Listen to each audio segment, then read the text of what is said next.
देखिए,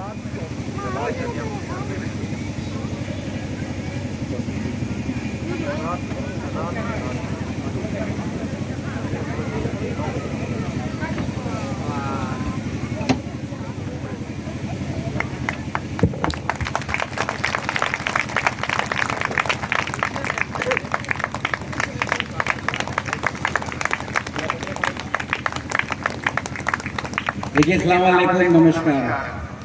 आज मैं अपने छोटे भाई और संविधान बचाओ मोर्चा के सह संयोजक क्रांतिकारी, जिनकी वजह से काफ़ी एनर्जी मिलती है खासकर संघर्ष में, आज संविधान बचाओ मोर्चा की तरफ से इनको भी एक मेमोरेंडम दिया जा रहा है, क्योंकि सतीश कुमार दास अब मेंबर ऑफ लेजिस्लेटिव असेंबली हैं, वहां कानून बनता है। तो सदन के बाहर तो बहुत सशक्त हैं और सदन के अंदर भी काफी सशक्त हैं। उसको सिद्ध कर दिया सतीश कुमार दास ने 5 दिन के ही सेशन में। हमने देखा सदन में भी जय भीम का नारा लगाते हुए और सदन के बाहर भी जितना पावरफुल तरीके से धरना स्थल पर गांधी मैदान में सतीश की आवाज को सबने लबैक किया, जितने सीनियर विधायक थे, और सबने जय भीम का नारा लगाया। तो शांति बाग के इस संघर्ष में जिस इंसान ने बहुत मजबूती से अपना योगदान दिया, हम तमाम शांति बाग धरने के लोग और संविधान बचाओ मोर्चा के ये तमाम नौजवान, सब लोग सतीश कुमार दास को हम इसी वक्त का इंतजार कर रहे थे। हमने इनको बधाई 1-2 ओकेजन पर दिया, अपने फेसबुक पर भी और इकबाल साहब के ओपनिंग पर भी, मगर हम इंतजार कर रहे थे कि 29 दिसंबर कब आए जल्दी से, कि हम शांति बाग के संघर्षशील साथी जो आज विधायक हैं माननीय, उनको हम लोग सम्मानित करें उसी धरना स्थल पर। तो उसका एक मैसेज दूसरा जाएगा और वो वक्त आ गया। और ये एक मेमोरेंडम है, ये संविधान बचाओ मोर्चा की तरफ से जो माननीय विधायक को हम लोग दे रहे हैं, और इसको ये खुद से पढ़ेंगे, समझेंगे, और हम यही उम्मीद करते हैं कि उसी लाइन पर आगे का संघर्ष सतीश कुमार दास का चलता रहेगा।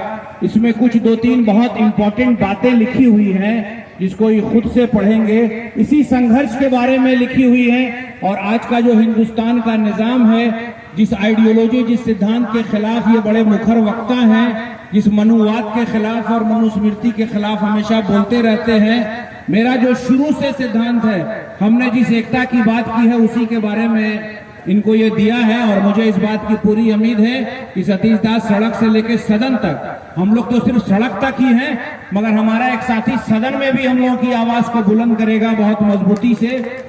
और बहुत खुशी की बात है कि 1 साल के बाद हम लोगों को, नहीं 1 साल के बाद नहीं, 1 साल पहले तो शुरू हुआ था, मगर काफी दिन के बाद इस कोरोना की वजह से हम लोग अपने घरों में बंद रहे, हर आदमी, बहुत कम लोगों से मुलाकात हुई, मगर यहाँ पे फिर इसी धरना स्थल पर हम लोग एक दूसरे से मिल रहे हैं।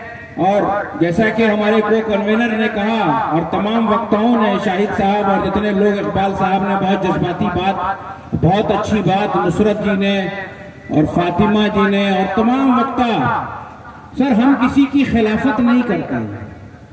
हमारे धरने पे समर्थन में कोई आ जाए, अगर आरएसएस के लोग भी आ जाए तो मैं उनका खैर मकदम करता हूं कि हो सकता है अल्लाह ने उनको सद्बुद्धि दे दिया, उनको समझ में आ गया कि जिनके साथ थे गलत थे।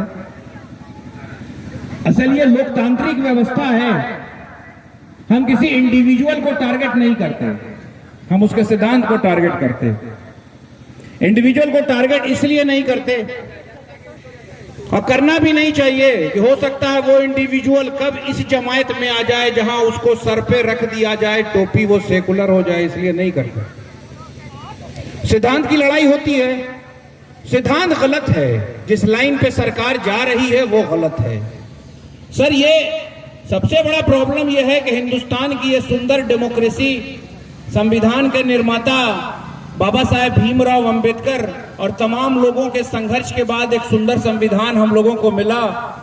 उसी संविधान में जो अधिकार मिला है, उसी अधिकार को समझते हुए हमारे छोटे भाई ने जो सड़क से लेके बहुत संघर्ष किया है, सतीश कुमार दास ने, इनकी जीवनी को पढ़िए, ये भी एक अच्छा उदाहरण है। और जो आज के जो नौजवान लड़के राजनीति करते हैं, इसकी लाइन को समझेंगे तो मुझे लगता है कि उनको भी कामयाबी मिलेगी। जिस लाइन पे ये रहे, बिल्कुल स्ट्रिक्ट रहे, और हम यही उम्मीद करते हैं कि आगे बढ़ते रहेंगे और अपनी विचारधारा से कभी कॉम्प्रोमाइज नहीं करेंगे और हमेशा दबे कुचले।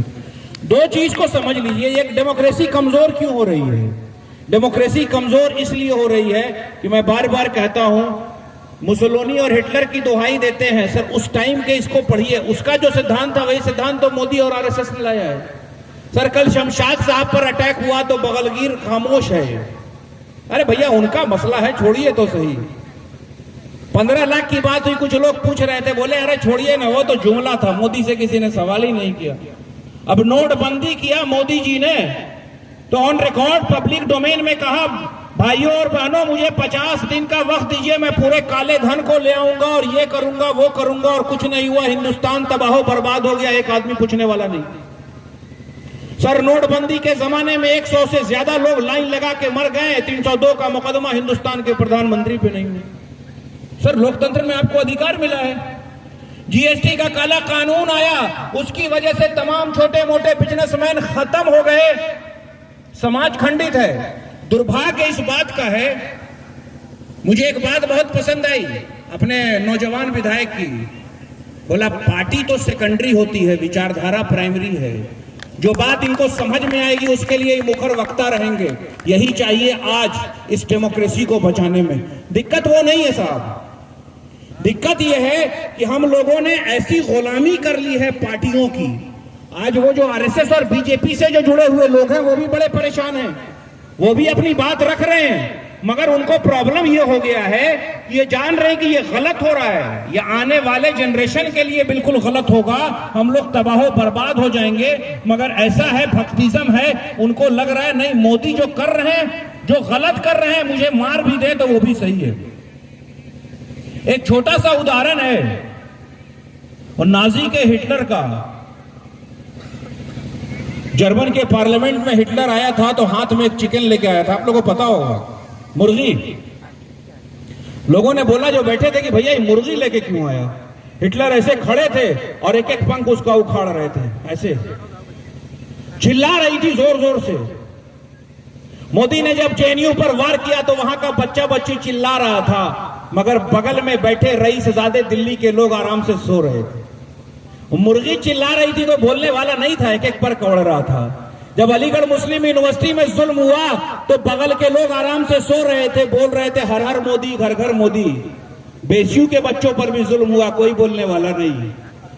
सीए का कानून आया तो वही अफीम चटाई गई कि ये मुसलमानों का कानून है। वो तो सतीश दास जैसे क्रांतिकारी को समझ में आया कि नहीं ये मूल निवासियों के खिलाफ कानून है, तो संघर्ष को कुछ बल मिला। और अभी किसान अन्नदाता बैठा है, हर आदमी, मुझे लगता है 90% लोग, पता नहीं यहां शहर में जो खासकर होंगे जिनका गांव से कनेक्शन है, तो 90% लोग किसान के बाल बच्चे हैं। हम लोग अभी भी किसान के बाल बच्चे, हमारी खेती होती है, हम लोग जाते। सर मगर बिहार के लोग सो रहे हैं और पूरे हिंदुस्तान में मैं एक बात बताता हूं, सबसे बुरा हाल अगर है तो बिहार के किसानों का। विधायक जी इस बात की आवाज मुखर रूप से उठाइए, आपकी आवाज ज्यादा दूर तक जाएगी। जब पैक्स है और एमएसपी है कि 1860 रुपए कुंतल खरीदना है पैक्स, तो ये जिला प्रशासन आंख बंद करके टहलता है रोड पर, जब सड़कों पर हजारों बोरा धान एक मामूली बनिया की दुकान के बाहर खड़ा है, तो ये क्या है? ये गलत नहीं है। तो पैक्स के माध्यम से क्यों नहीं? 1000 रुपए 1100 रुपए किसान मजबूर है कि उसकी जब धान कटाया गया, कटा तब उसको लग रहा है कि हमको खाना कहां से आएगा, औने पौने दाम में धान को बेच दिया उसने, कोई उसका कॉग्निजेंस लेने वाला नहीं है। और नीतीश कुमार बोल रहे हैं कि मैंने बहुत अच्छा काम किया। बहुत अच्छी बात बोला था, शुरू किया शाहिद ने बाजार समिति से।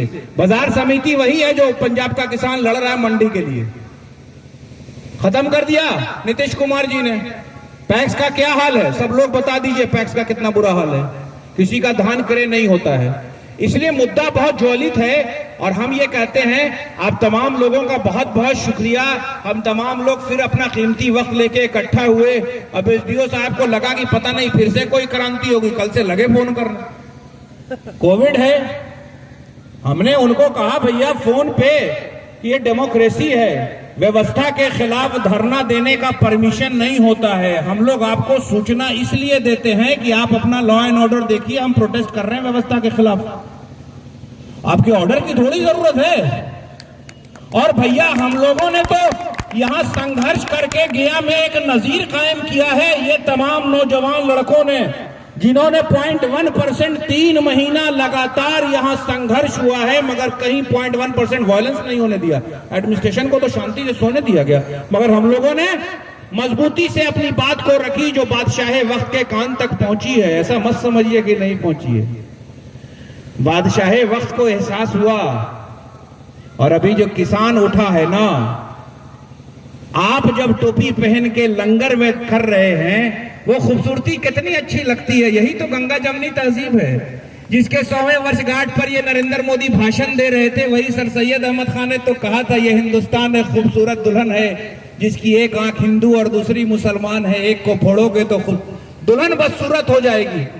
खूबसूरती यही है साहब कि जुमा का दिन है, सिंघू बॉर्डर पर जब मुसलमानों को जुमा की नमाज अदा करना है तो सिखों ने घेराबंदी कर दी, ह्यूमन चेन लगा के उनको नमाज पढ़वा रहे हैं। और जब गुरुद्वारे में जब नॉन मुस्लिम भाई मेरा सड़क पर भूखा है तो मुसलमान मस्जिदों में लंगर चला रहा है, और जब मुसलमान परेशान है तो सिख लंगर चला रहा है। यही हिंदुस्तान का सपना हम तमाम लोग जो शांति बाग में देखते हैं और इसी हिंदुस्तान को बचाने के लिए बिल्कुल कमिटेड हैं। इसमें कोई किसी तरह का कोई शक नहीं होना चाहिए। इकबाल ने बहुत अच्छी बात बोला, बिल्कुल संघर्ष करते हैं तो तैयार रहिए जेल भी जाने के लिए, और इतिहास पढ़िएगा तो कुर्बानी भी देना पड़ता है। अब जिसकी कुर्बानी हो जाए उसके लिए सब्र के लिए भी तैयार रहना चाहिए। मगर यहां से एक बात हम जरूर कहते हैं, और अपने माननीय विधायक को भी कहते हैं कि इस बात को कहिए, प्रेस रिलीज में भी ये जाएगा। अरे मोदी जी, अगर 3 काला कानून किसान वाला है तो सबसे पहला आपके राजपाट में काले कानून को हम लोगों ने जो बोला है वो सीए का काला कानून है, जो हिंदुस्तान की सेकुलरिज्म पर वार करता है। अब आप ऐसा कीजिए, अब हम लोगों का डिमांड आपसे है मोदी जी, एनपीआर और एनआरसी की क्रोनोलॉजी तो अमित शाह जी से समझिएगा बंद कमरे में बैठ के। हम अब ये कहते हैं कि किसान विरोधी काला कानून के साथ साथ सीएए जो हिंदुस्तान के सेकुलर फैब्रिक पर वार करता है, उस कानून को भी अभी जो बजट सेशन आने वाला है उसमें रिपील कीजिए, तभी ये हिंदुस्तान की गंगा जमनी तहजीब बचेगी।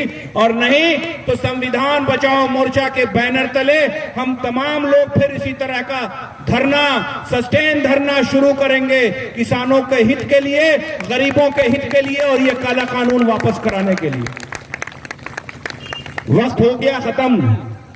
अब हम ये चाहते हैं कि हम लोगों के गार्जियन जिन्होंने हम लोगों को बहुत इंस्पायर किया है और बहुत पढ़े लिखे और बहुत हर चीज का नॉलेज है जिनको, और बहुत तरीके से अपनी बात को रखते हैं, हम चाहते हैं हमारे गार्जियन अजमत साहब मंच पे आए, अपनी बातों को रखें और इस धरने का समापन करें। और यहाँ जो लोग आए हैं उन्हीं के माध्यम से इस धरने को, आज के धरने को हम लोग वो करते हैं, और उसके बाद फिर आगे की रणनीति हम, हमारे को कन्वीनर और तमाम ये नौजवान लोग और सब लोग एक साथ बैठेंगे। कुछ हमारी नुसरत मैडम वगैरह जो भी हैं, और आगे अगर सरकार नहीं मानी तो हम लोग आगे फिर आगे की रणनीति तैयार करेंगे। आज के लिए बहुत बहुत शुक्रिया आप लोगों का, धन्यवाद। जनाब अजमत साहब आइए।